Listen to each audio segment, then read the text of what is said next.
You want to learn how to set up your boat for wake surfing? I'm going to go through some of the basics on how to get a surf wave behind your boat. I will show you how we get a nice surfable wave on our Nautique, but a lot of the principles will be the same for your boat. The 3 basics of getting your boat to surf: weight, a wave shaper, and speed.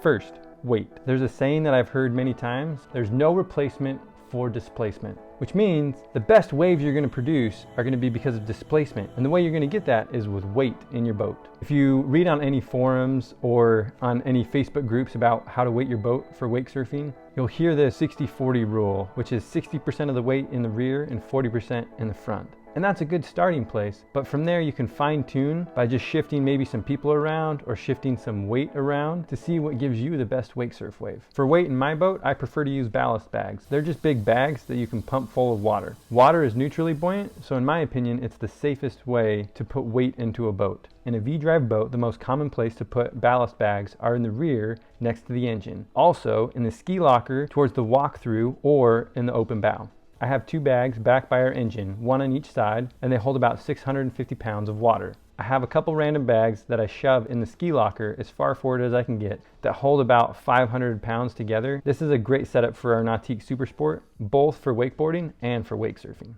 Number 2, a wave shaper, a wake shaper or a surf shaper. They have a bunch of different names. Essentially what it is a suction cup that you stick on the side of the boat that has kind of a little wing that comes out, and it stops water from flowing around the side of the boat. Using a wave shaper allows you to displace more water by equally weighting the boat, which means the boat's going to sink deeper into the water, creating a better wave. All surf shapers work the same. That's slowing water coming around one side of the boat, so it allows the surf wave to create on the opposite side. It's pretty simple. Find a flat part of the boat and install your shaper. I make it so that the shaper is completely submerged even when the boat is at idle, and as close to the rear as I can get it.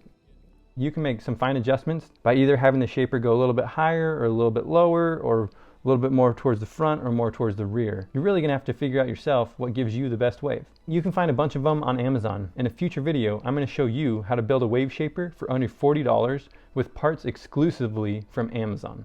Speed is crucial when you're wake surfing. I've seen waves be created between 9.8 miles an hour all the way up to like 13 miles an hour. A good way to figure out your wave is to start at around 10 miles an hour and slowly increment your speed until you can see the wave clean up and the wave begin to curl over. Once you have a good speed selected, you need to get out there and surf on the wave, making fine adjustments from there so you can really feel the push from the wave. A cruise control for a boat is a must-have for wake surfing. Perfect Pass is the system I recommend.